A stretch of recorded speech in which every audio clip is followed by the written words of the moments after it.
Okay, today we're going to talk about external communication and how you can do it in Make. So basically, most of the modules in Make, in fact, executes the external communication, and for that communication we use the APIs, right? But in case if you don't have the module for particular action for your application, or if you want to make a totally custom API call, you can use modules such as HTTP modules, right? And this will be a topic of today's video. So how to use HTTP modules and how to do the API calls in Make. Okay, so to communicate and get the data from outside of your system. This is basically one of the basic things that we do all the time when I Make, right? So get data, transform it, process, and send somewhere else. So we start with the general module, which calls Make API Request, and then we'll go over all the rest. So basically, most of these modules will do the same thing, just with some restriction or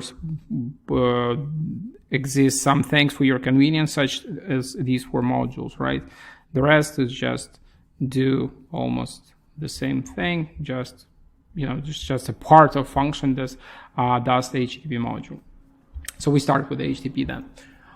So to do a call, right, we will need the API doc, and that is not included in a current program, right? I mean, we assume that you already know how to do HTTP calls, right? How to read the docs and everything else. So if you won't be able to do it, right, I would recommend you the API Bootcamp, the program that I have already, or just try to find this. It's not that complicated, right? And you can find and learn how to read, let's say, the CURL syntax, which is pretty, easy to do, and we're going to see some of these options right now also. So this is the API documentation for the Airtable, which is one of the most common thing, right? We use for tables, besides probably the Google Sheet. And let's start with the HTTP request in general. So we have some URL, right? Usually that contains may contain some parameters in it. In the case of our URL in Airtable, it, as you see, contains the version of API, some path, which might be called as like a method, right? And some parameters that comes after question mark. So usually, you saw this many times in your UTM, and even here in the same Make, you see we have the parameter in the URL, which is folder, which literally means the folder ID in this case, right? So let's start with a super basic API calls. As you see, the Airtable API allows us to do a call to some address, and we have to use a header, as they stated here, right? And we have a body of the call response, right? So to remind you, we just spoken about the URL and the syntax of it, right? So we have some URL and the question mark where we start to have our parameters, right? So after question mark, always go the parameters, and to be exact, in Make, these parameters has to be URL encoded, definitely. It won't encode these parameters for you unless you will use query string. So that's what it means. You see this %20, it's a URL encoded thing, right? This URL encoded space, technically. So if you will use such URL, right, so that parameter has to be encoded. So if I will going to paste this URL here, so that should be a %20 or URL encoded thing. So you can either go and Google and encode it manually. Just encode URL will give you a ton of URL encoders, and there you will be able to do it. So technically, all stories, and with a %20 in the middle means that it was the space in here, right? So if I will decode, which is opposite action, this will give me a space. So to encode it will give us %20.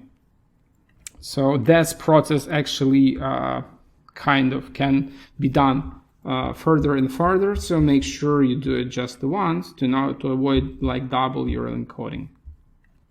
And with this all set, our parameters in URL field in HTTP module has to be URL encoded. So you can't just put %20 with like a space and assume that something good will happen. So system simply will cut that parameter up to the point where it can cut, or will tell you that this is invalid URL if they won't be able to trim it up to the space. Okay, we'll say the invalid character or so. So that's how it should work if we put the URL this way. Another option is to just put your parameters.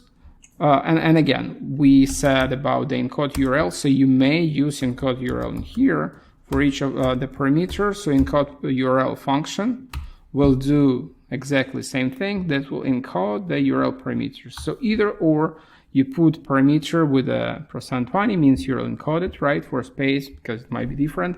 Special character that has to be URL encoded, or you use the function for it.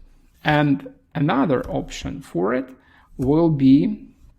is to use query string. So it's the same thing, literally. Either you will put it in URL here, or you will put the parameter in query string. But the query string will do URL encoding for you automatically. So make sure you don't put URL encoded parameter in query strings, because you will get double URL encoded option. So with this set, I'm going to remove this U from here. We'll keep it in query string, and that still will work. So let's actually finish this up with another option, because Airtable allows us to send authentication either in a header, or if you will read the API doc, you will see that you can also do it with the API key. So this would work exactly like this. So you just add the API key as another parameter to your request. So I'm going to add it in here, just like this. Definitely no equal sign. So these two guys will be added. The order doesn't matter. And we can do our call to get the result. So we got the 200, which is great, and we got the result. So two things I want to mention at once here. So 200 and the code for the state that you got from the server, right? So by default, make HTTP call module will evaluate all responses which are not 200 and 300 as non-error. So if you will do something wrong, just let's say I will remove this one, which would definitely break our URL, the module will be still executed successfully, right? But the result here will say you 404 and something. So if you need to make the calls which are not 2 and 300 status code invalid, you have to switch this parameter, so that will return you an error in the particular module. So just remember about add. So that if you didn't set this parameter and the module executes successfully, it means nothing until you get the correct result, right, from the server. So as you see, our parameters, which you actually can see on input, right, in here in query strings. So as you may see, that still goes without space, but in fact, it sends correctly and server can parse it. So if you go to console, where you actually should be able to see your API calls, that's something that you will see. So our query string will be sent just like this. Server will able to read this parameter and encode them properly, while the part that we have in the URL will be sent as a kind of our endpoint as a URL. So again, two ways to do it. So I may just put my view as and equal to something that will be URL encoded. Let's just use this URL encoded.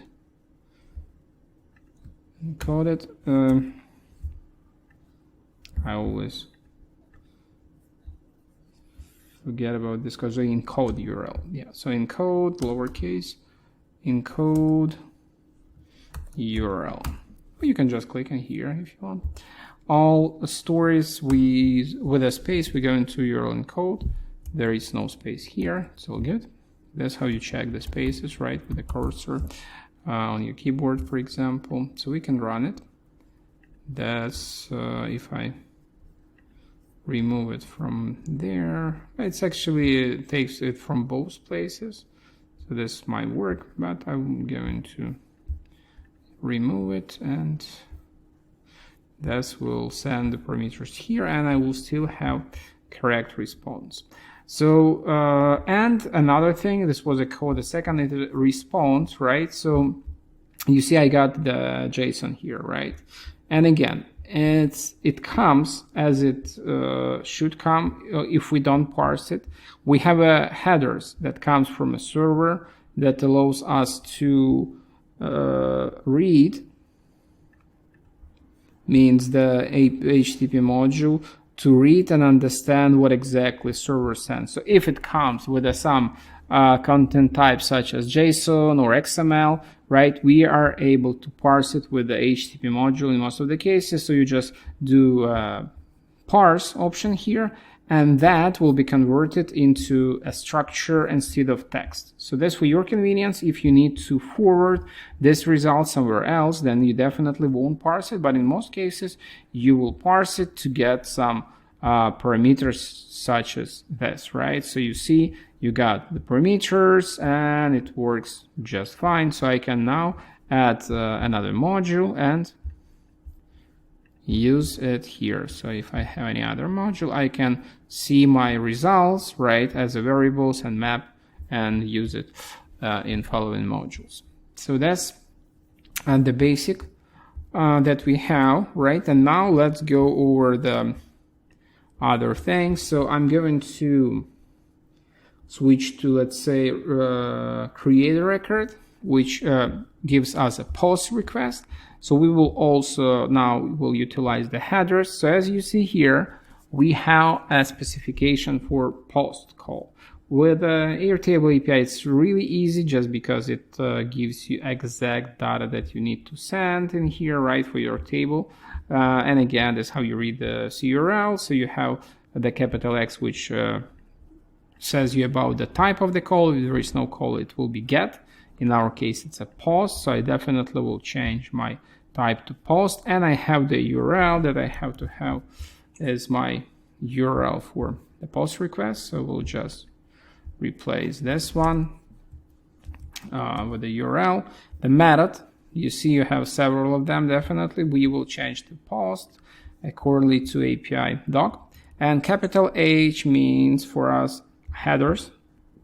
So we just have key and value pairs for headers, and that is a separate section in our module. So my authorization and API token with the bearer, as you can see here, comes in my header now. So there's again the API of Airtable API doc allows you to says us about that we can use both, but for my purpose here, I will just did the API call to illustrate you, and now I use the headers to show you that it can be how to use actually headers, right? Then this we don't need anymore because I use my authorization in here, and my body type will determine this header. So the content type we determine using the body type we select here. For definitely for post calls, for the get calls, we don't have the body. They will be just it will be just ignored. So doesn't really matter what you select here. So I can use URL encoded form or multi-part, because these guys will form a little bit different structure of the field. So if I select the form field, right, so it will give me array which I can put with the parameters in here, right? So because it's a URL form encoded type, for my multi-part, it will give me the fields not only with the text key pair value, but also with the files, right? So if you have multi-part where you want to send the file, so you can select this option to easily map your binary file name and key for it in here. But in this particular example, we're going to use just JSON, and this allows you to select most common, such as text, JSON, XML, HTML, or the custom. So if you need to have a custom content type, you can just select a custom and put whatever you like here, and this will be your content, right, request. So we will touch it in a second. So this JSON, right, I'm going to select. So with this, I'm okay with my content type header, and I can just copy the data, which will be my JSON text in here, right, and just paste it in a content request. So what is important to remember here is that your field for body, by default in HTTP module, won't parse a structure. So that means you have to have a JSON text here, not just a variable with a collection or so from previous module. So just remember it. And if you need to convert it to JSON, then please go and use a special module. So if you have a structure from previous module, such as, for example, this, the same one, right? So to not create anything else. So for to convert them back and forth, you can use JSON to transform to JSON. So here you may take your piece of a JSON, which can be our data collection, for example, right, and convert it. So that would convert my structure, which we call a structure here, right, like a variables, into a text. So this is in case if you need to prepare a JSON and you don't have it, the JSON text. Okay, so let's try to do a post call with our authorization and JSON body in it to see how it works. So we got actually error. This might happen just because of some you see we got this one. It will be the escaped, but still my fail for a couple of reasons, right? So for that I would just go with a JSON lint, right, to see and validate my JSON, make sure that it works. Okay, so you see that literally our Airtable doc gave us invalid JSON. Okay, so we have these several characters that make it invalid. I'm not sure how to quickly solve it. So basically that is kind of already escaped special character, I would say. So if I would just replace it with this, it should not be a trouble with reading it. So you see we pass it already. So that's just like as doc gives you like some weird double escape JSON kind of thing. So if I just remove these guys, this is fine. Even with this one, it should work. It's actually this correct, right? So we escaped the double quotes here. So as you see, I had invalid JSON, and that's why my module failed, right, to execute. Even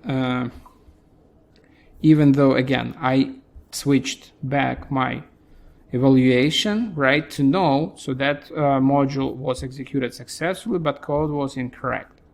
So I put, as I hope, a valid JSON, and hope to test it once again. So we got our 200, and it means that our table, which is actually was a stories, right, got new record. So let's go to our Airtable, to stories. Let me see. We actually worked with it was product planning and then stories, right? So product launch, product planning and our stories, which actually in a form view, all stories. Yeah, that's it. So we probably just added these two guys. I would just try to get a new view with just a general one. Okay, so I have 40, 48, 49. Let's see if we will add a couple of more for nodes, blocks, something else. That should be it. And we add this to app-based storage, so we can double check our syntax. So this is app, which is for IUJ, and stories, and we add records with a node. Will put test, capital test 1, and capital test 2 in another node. If we have, so we don't have a node. Several points, facet, epic, and so what? So what? Test 2. Also that, right? Okay. So these two guys were updated. We can run it and try to find our tests in Airtable. I do see that I got 2 more, right? So probably my test 2 in here, and we get a node, so this is in here. And because Airtable works in real time, we will be able to see added 2 more, 52, 53, so it's all good. Work just fine for us. That's how you do the post call, right? And these are what features we have here in our module. So if you need to do a multi-part with some special, right? As I said before, you may just build the something like this if you need to do the multi-part, right? So you just have text such as this in your request, and you can do either with a multi-part data like this, but if you have like some custom text already, right, as this I have, right, so you may just set it to custom, just a row, then the custom, then set your header, including your separator, right? And that's it. And then just put the text with a binary or whatever in your request content. Let's see what we have in our advanced settings, because there are several of them, and some of them might be really important for us. So these two guys, username and user password, will help us to do a basic authorization call. So it means if you have the basic authorization, which to remind you will be looking like an authorization header of basic space, and here will be your base 64 encoded user and password, right? Just like this. So you can do it either by setting the authorization header and putting your thing here, basic with a base 64, or simply add your user and a password in these corresponding 2 fields. So that's literally why we have these 2 fields. For the timeout, because when you do a call, server might take some time to process results and give you the response, right? So by default, it's a 40 seconds. So max what you can do until the module will say timeout will be the 300 of seconds. So literally 5 minutes per call. This is hard limit that you may do in here with the HTTP call module. The thing with the sharing cookies, literally will return you the cookies. In case if you work with the browser, this will be basically it. So let's just go to whatever web page we have, because we also can do definitely just pretend that we kind of a browser, right, and just call our URL. So no parameters, nothing here, just the URL. So that will return us HTTP page, right, with just HTTP code and so by default it, as you see, doesn't return me cookie headers, but does return my headers, right? So if I go to this one to set my cookies, that call will return also my cookies if I have anything to return. So I may just try to go with the Airtable won't be authorized probably, but something like, I don't know, same Google. You got a point. Usually it will be the authorized call if the URL saves something in your browser, or try to save something in your browser, means return the header set cookies. Then we go into read this with our cookies header, right? And then you can use this data into your further calls, because sometimes you need to authorize somewhere and the authorization will be cookies, or you will try to parse some page, right? So that's why you need the cookies. For follow all redirects will help you to literally follow all redirects, because sometimes if you go to a page that redirects you, and with this we will create such redirect intentionally using the webhook. So say I have some webhook in here, and I want to have my webhook response, which will be a location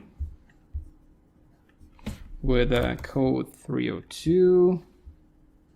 So this will be location with the same Google to say, right? So I will then have my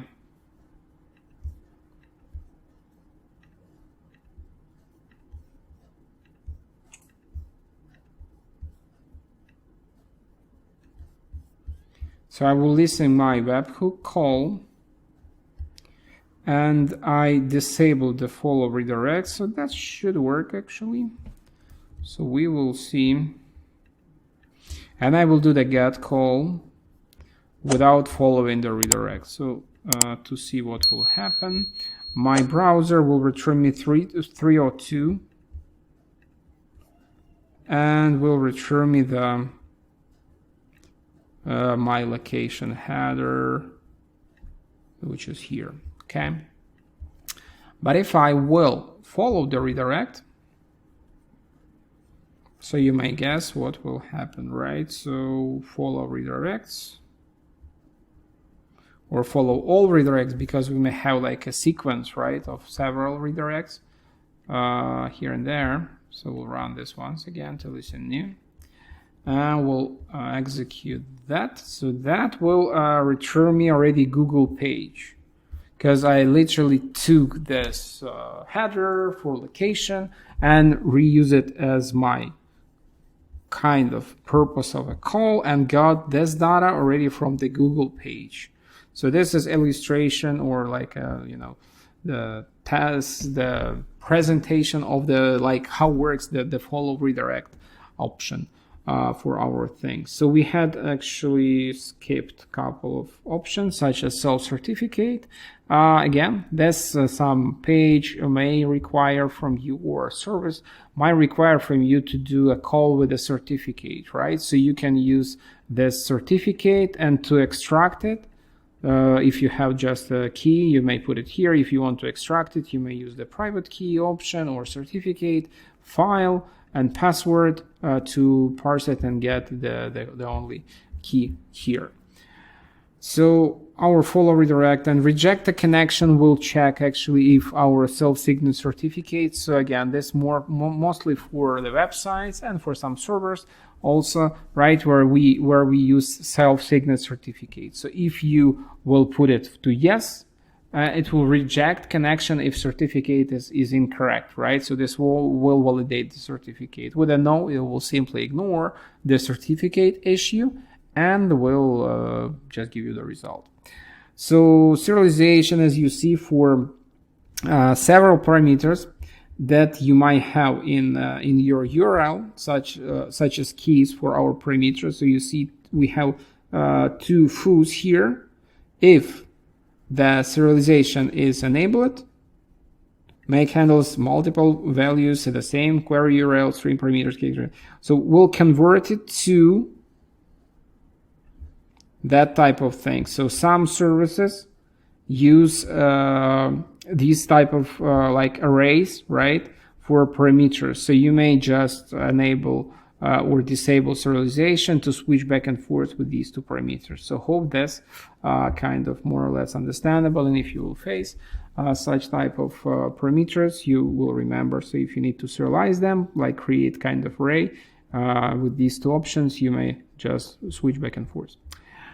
So then the accept encoding, this just requests the compressed content. This again just how you form your API call, and use mutual TLS. So these are all options for your API call. And again, as I said, it was advanced module for HTTP. These three guys, it's literally the same thing, but just with a couple of options for authorization. So make basic authorization, as you may understand, we'll use and utilize. We don't have the user password here. You remember that we use for base.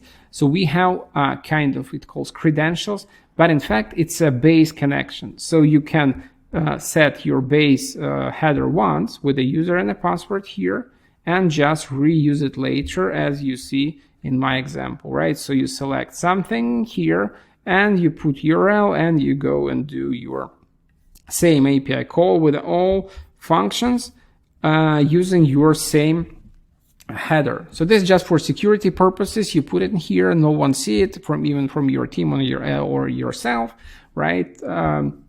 You just reuse the same base connection. Base authorization connection. Same thing for make API call. So as you see here, you just put the API key. So you define where the API key goes. So it's literally some static parameter, right, that you can reuse. You remember our Airtable. So that means I can either, if it's a query string, I will just put my API key in here. I will specify the key parameter. In my case, it was API key, if I'm not mistaken, right, for Airtable that we had a notification. So this will be the key, right, because it's literally a parameter and the value for it. And if it will be the header, then I will have my key as in the documentation will be the authorization, right, just like this. So authorization, and the API key will be definitely everything that we have inside, like as a value for my header. That's it. So, and then, oh, sorry, just opposite. So you see this was kind of hidden. So your authorization goes this way, right? So authorization. And here you just kind of copy and hide your key. Okay. And same thing for the API key. So you won't miss, because the password or means value, right? Secret something will be always, hashed or presented with these dots. And that's it. So and then you save it and then you do a call. So as you see here, I have my API keys that I have for make API, save it, right? So I can just go and reuse it, for example, for my URL. So if we will take this, that should work for us. I don't remember exactly the path for a call, but it doesn't work. So you just go and find the make API doc,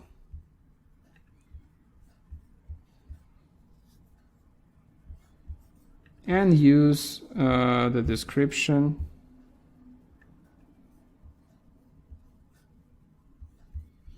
to make it happen. So my connection, say list connections, this might be it.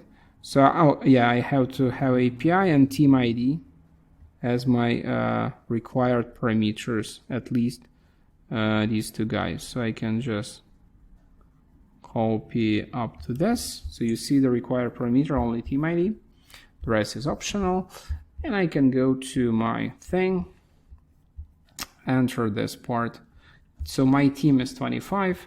So I have API with two team ID equal to 25. And this is my API. That should work. Okay, and as you see, yes, still. Yeah, maybe just old API key, but you got a point, right? And that's how it works. That's how it works and how you use the API key connection. So that was our API key. The certificate, again, will be the third from these guys. And you remember the certificate parameter where you put your name and you retrieve the certificate or private key using the several options. So again, just to have them here. And all these guys actually you see will be stored in the same keys section.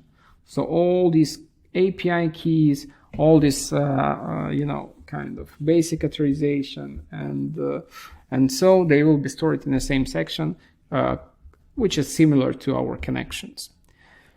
So this was about all these guys. Yeah, we have to definitely mention my API Auth 2, which is kind of relatively complex to set it up. Okay, so make Auth call. It's basically the same module, right? The only difference, as usually, will be a connection. So in this case, we use Auth 2 connection, which is relatively complex thing, and it's definitely outside of the current scope of the current video. But in general, this what you have here will be two options to use: only either authorization code or implicit, right? Where you specify the parameters, and you have literally your authorized URL, token URL. You have your scopes that can be added here. You have a separator for your scopes. So make sure if you select the one that use your API, it will be just a space. So like scope 1, then scope 2, and so on. So that will be space definitely, right? If you have such thing as API docs, you have space.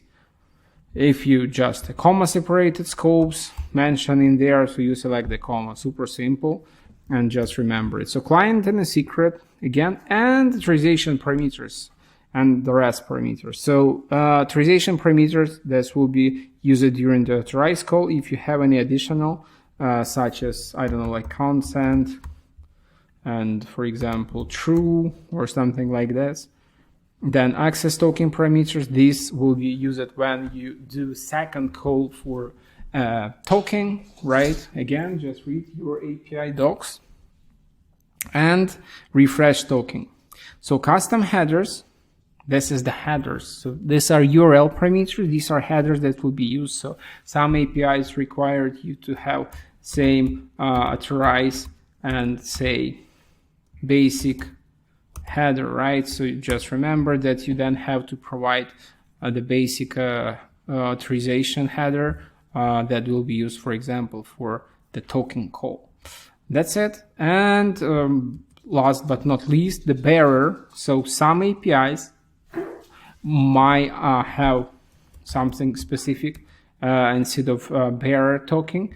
And here we even have the option to where to send the token, which will be like, you see, the either token or bearer word and so on. So which will be the name. That's basically it. the settings for connection, which again is a little bit outside of this thing, but the module itself works exactly the same as we had before. So rest of the modules, these are just like super basic things which we use for like starting users usually, such as get file, right? So get file will be just a regular get API call with a super simple things to, you know, to add. So you may just use same make API call, regular module with a get request, and it will return you exactly the same. So that's just, again, simplified for the basic users. Then resolve target URL, same thing that we spoken with you when we discussed it, that you remember, right? The call to our second kind of API. So that's exactly the same thing, nothing complex, in fact. So let me just clean this up a bit.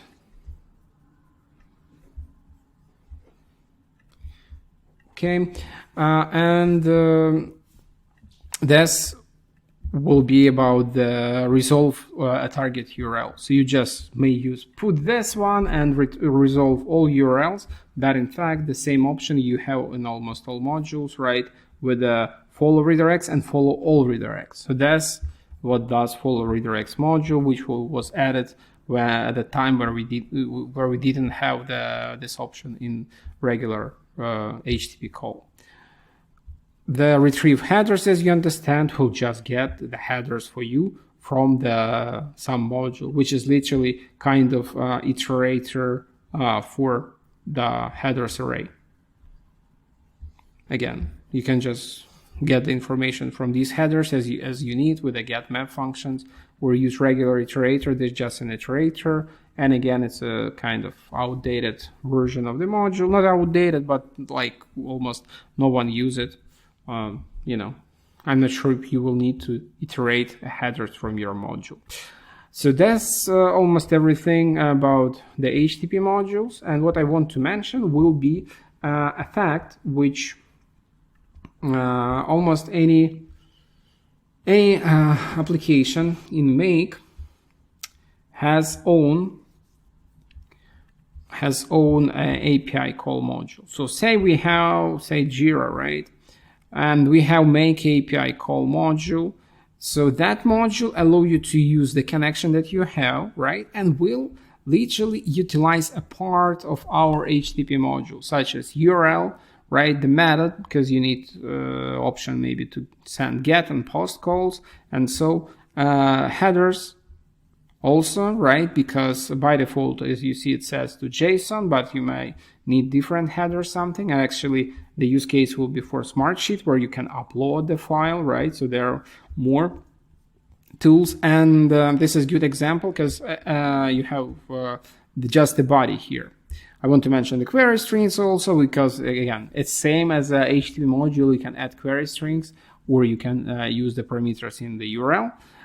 One thing about URL here, in most of the cases, you just deal with the relative path. So you don't put the full URL, you just put the part of the URL, because we have basic for your application already. Because in case of Jira, say we have some custom URL all the time, right? So you just add this part. And in case of Smartsheet, I want to show you one thing so you to remember.